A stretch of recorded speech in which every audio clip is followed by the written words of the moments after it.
Well, just like in the jungle, sometimes only the strong survive.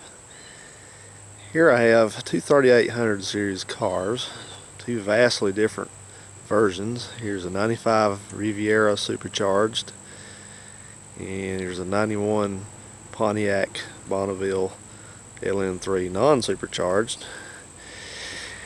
And today one of these cars is leaving. Now let me give you a little quick explanation of my thought process. I like both these cars very much for different reasons, but they both need work. They both need different kinds of work. They both run good. They both drive decently. But first and foremost, I'm not a car collector. I can't stand to have cars sitting around that need work and not really drivable and sprouting weeds or making a place in the yard. Nevertheless, I do like cars, but I believe that cars are, it's like life. It's like an experience, something to be experienced. So, I may keep them for a while and then sell and drive different things. I just enjoy it. Some I really like the truck and the Valiant back there. I really liked and don't have any plans to part with. And some other ones, especially if it gets into repairs that I don't want to make or don't like making, they can be up for sale. So, cat's having a good time over there. You doing over there, kitty cat? So anyway, and of course the Dart up there, that's not in this at all. That's a restoration project, and nobody in their right mind would want to sell something like that. But these everyday cars like these, just they come and go. So it brings us back to our story here. One of these cars has got an offer on it today, and they're coming to pick it up. And so, I wonder which one it is. Is it this one, or is it that one? This one, or that one? Keep the 95 supercharged, leather-equipped Riviera, or keep the 91 non-supercharged Bonneville SSE. Maybe the cat knows. One of these cars is leaving today. So, if you guessed that one, you're correct. Let me tell you why I arrived at this decision. This is a very nice car. I like Rivieras. This is the first one I've ever had and dealt with. It's just a great car. That said, this car got smacked in the front end before I bought it. You all saw that. You saw what it looked like when I bought it. And I've done some repairs to it. I put some sheet metal on it and got it back to at least looking like a presentable car for the most part. Is that right? But the further I got into working on this car, the worse I felt about it. Those of you that kind of go on your gut instinct about things will understand what I'm talking about. But worked on lining the panels up, and as you can see, I just could not get the gaps right on this, for one thing. Here at the front, you see the headlight is stuffed into where the hood comes down, and then over here it's got a wide gap here. And then you look over here at the panel gap on the door. That's not good there. It's up. It's when you run coming back with your hand, there's probably about a 1/4 inch level difference here.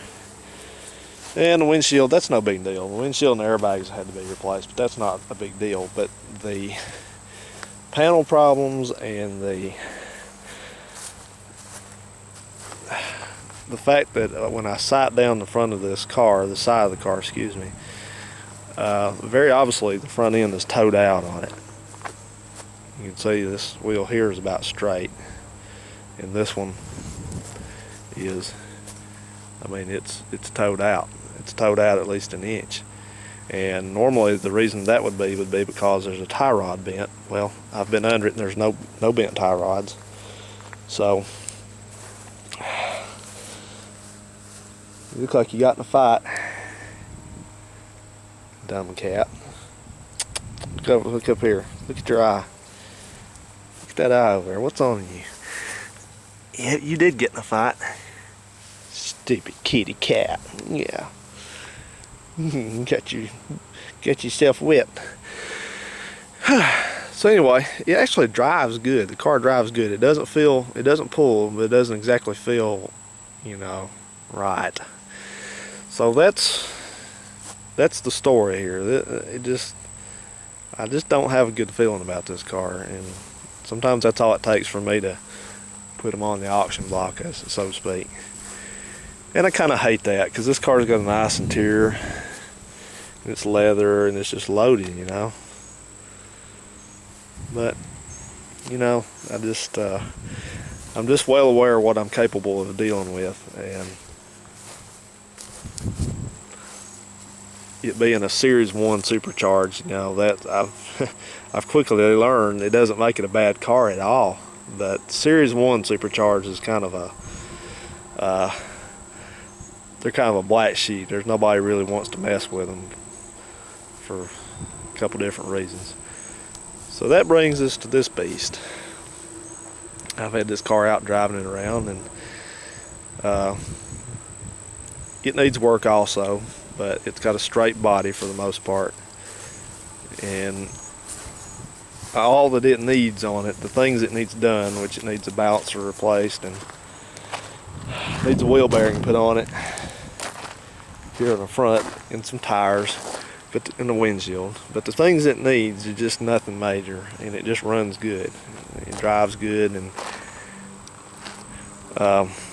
it, all in all, I guess you could say it just appeals to me more than this car did. This car's a nice car, but it's just a luxury car, and it's not, you know, I've driven it around enough to experience it, and it's just not, this car here is just more, I don't know, it's just more fun to drive. It's not as powerful, but it just handles better. I just like this car a lot better.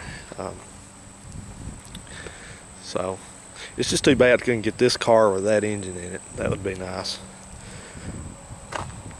But this is just your basic, you know, 3800 LN3 3800, and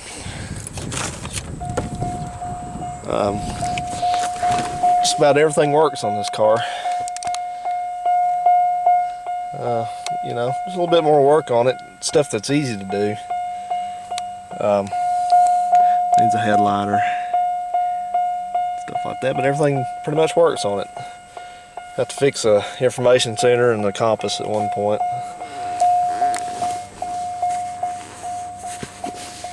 But I don't know, guys, it just, you know, I prayed over it, and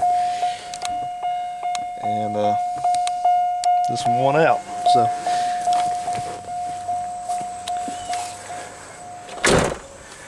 You know, I don't mind doing a lot of hard work on something like this. This is worth it. But where are you going? Huh? Listen to me. That's a good cat. He's funny. I don't mind doing a lot of hard work on stuff, guys, but I'm telling you, when it comes to trying to get something mainstream like this, I can't do it. So I appreciate you guys watching the videos on this car, and I hope I didn't disappoint anybody. I know some of y'all are probably looking forward to seeing this thing finished, but you know, it's kind of, you kind of look at it like, well, when you get it back together, what are you gonna have? Well, a Riviera. So anyway, stay tuned. We'll be doing some more videos on the Bonneville over here. If anybody knows where there's a wheel for one of these cars, I'd sure appreciate you letting me know. Looks like this. They come up on eBay every once in a while, and I just missed one that was the right color. But I sure got to have one over there on the left. And to give you a little quick update on this car here, you see I got my K member painting, ready to go in. So I'm gonna, on maybe to this evening or tomorrow, I'm gonna start back on this and hit the K-member in it. I'm gonna try to go ahead and get the engine drop back in it this week, up through the weekend. I got to buy some seals for the transmission and reseal it, and I got to do a lot of cleaning. That transmission in there, that thing has got 30 years of gunk on it, just like the K-member did. But yeah, you seen the videos of my brother's car. He's having all the fun right now, so time to play catch up. All right, guys. Well, I'll let you go here. So we'll be talking to you soon. See you in another video.